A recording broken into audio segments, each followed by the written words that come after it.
Some losses will never leave us, but they shape the way we love, the way we remember, and the way we rise again. Today, the Deeper Conversations with Wilma is joined by Ding Mabor Makuei, a South Sudanese Australian lawyer and social justice advocate. She is the author of a soon-to-be-launched book, Handling Grief, the Loss of a Loved One, born from a true and deeply personal loss. This book speaks to healing, resilience, and rediscovering meaning after heartbreak. Welcome to the Deeper Conversations with Wilma. Beyond what you know.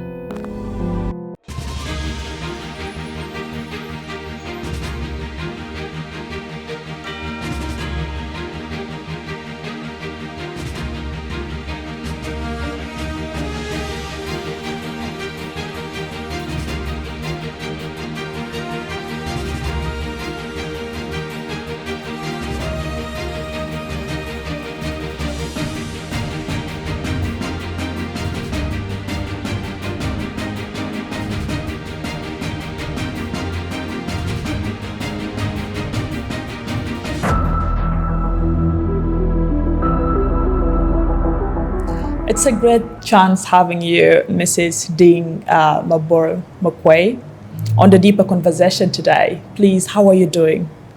Great. You're doing great. Yeah. How do you find South Sudan? It's home. Yeah. I feel at peace. Right.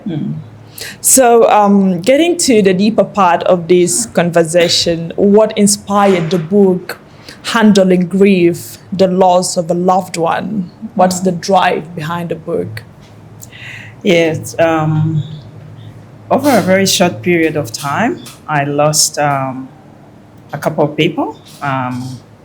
Started deeply with the loss of my father-in-law in 2020, and then I lost my mom and her younger brother on the same day in 2023. It's really a lot to go through. Before I could actually grieve my mom and her brother, I lost my younger sister. So during that time, I think I had a lot of questions more than answers, and I did not have where to find the answers. So I started writing on a daily basis, and that led to the book.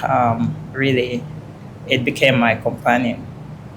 Saying sorry might not really heal much, but being able to have the strength to use it as power is something remarkable. When did you realize that your personal story needed to become a book?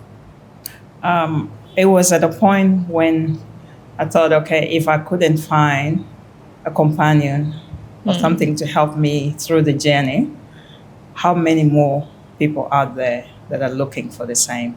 So I realized that sitting down and writing my book could actually help one or two, three people that could be going through a journey of healing and loss. What did you learn from what happened to you? How did it shape you? I learned so much. One being the fact that it's a journey and I needed space. And regardless of what I do, I needed that time to actually reflect and sit back and accept what had happened. So clearly the journey wasn't easy, but through grace, God got me through. Through grace, that's a good point you made. Sometimes we get to question God about why me, why taking away everyone that I love. But getting to notice that through grace you came through it, it means your faith in God is bigger. You describe grief as something that storms in and it rearranges who we are. How did it rearrange your life back after the whole process and experience of losing people that were dear to your heart? Life is never the same again. For example, with my father-in-law, and some of them have remained as sweet memories. Because I remember I would come to Juba from 2013 when we first came, actually 2010 when I first came. Through that journey, my father-in-law would come back just near the plane, pick me. I get down from the plane and I immediately just enter into his car and I'm home. When I'm going to the airport, being checked out, same thing. I just get into the car, my luggage is checked in, and yeah, by the time people are boarding, I'm driven just next to the plane and I jump off on the plane. You had a special relationship. Yeah, we did have a special relationship. Now, when he passed and I came for his funeral, that was in 2020 during COVID, I arrived at the airport. And for the very first time in Juba, I had to go through check-in. Had actually never seen Juba airport. And I was sweating. And it actually got me really, and that's when I realized, oh, I've actually lost someone. And every time I'm coming to Juba or leaving, that's a memory that I'm left with. So I sometimes used to find myself in tears, but thank God now I can just look back and smile and be thankful for that special treatment that he had given me. So clearly, it just rearranges everything that you used to do, from phone calls, the people that you talk to every day. For example, my mom, we would be calling her every other day or two because I live in Australia and she was in Uganda at the time. So clearly, it's never the same. You look at the phone and you cannot call your mom again. She's nowhere. So, yeah. How about your sister? Same thing. So life is never the same. Life is never the same. Yeah. So the laughters that you share. My sister, for example, would come to my house. There was a time she came. I remember this clearly. There was a time she came to my house and phoned me. By then I had 2 kids and I had come from work and I was very tired. So my husband actually wanted to look after the kids, as in he was looking after the kids, wanted to take to birth the kids. So my sister came in and she was like, oh, Ding, you are not supposed to let your husband shower the kids. So she did the whole thing, showered the kids, put them to bed. And I was just lying down there. So it's never the same. So you look at those memories and you just know you're not going to have that sister that would just pop into your house at any time and rearrange or help you out or laugh with you on a normal day. It brings us to a very important question. In your book, you talked about creative practices for healing. Can you share one that helped you overcome all this? Yeah, one thing that really helped me is music. I love music. I love to dance. And I love listening to different kind of music. So whenever I'm feeling sad or whenever I'm feeling down, I kind of put in some of the songs that I enjoy, or even some of the songs that the people that I've lost enjoy, and that would really take me through a journey of healing. So yeah. Looking at South Sudan, we have come a long way. If we talk about people losing their loved ones, we have many people traumatized today, looking back at the people that they lost and how hard life became after that. How do you think people can really get to overcome losing people that they love, family members, sisters, especially a mother? A mother is someone that, the absence of a mother is something that is very impactful. So how do you think someone that is going to watch this today, someone that lost someone that is close to their heart, what message or how do you think they can heal, overcome, or normalize loving them even when they are not around us? I think as a society, we tend to put people in a box and that is hard. It can be hard for the one Right. grieving. It can be hard for someone that is also supporting whoever is grieving. So as a society, I think we need to really create a space where people can be who they are in their healing journey. And I'm not just talking about the loss of someone. It could be even just a breakdown of a relationship, for example, a breakdown of a marriage. Yeah, people go through this different journeys, and people heal differently. So whatever journey that your loved one takes, or whatever journey that you take as a person, please accept it. Take it as your own journey, embrace it, and if there is anything or anyone around you that is helping you, then make sure that you have that support around you. You are a lawyer, a business leader, and now a two-time author. How do these two influence your work? Being a writer, and at the same time you are a lawyer, you also run a business. As a lawyer, for example, my current book, which is dealing with healing and loss. As a lawyer, we're always dealing with people's lives. For example, a breakdown of a marriage. We're dealing with writing wills for people that have lost loved ones.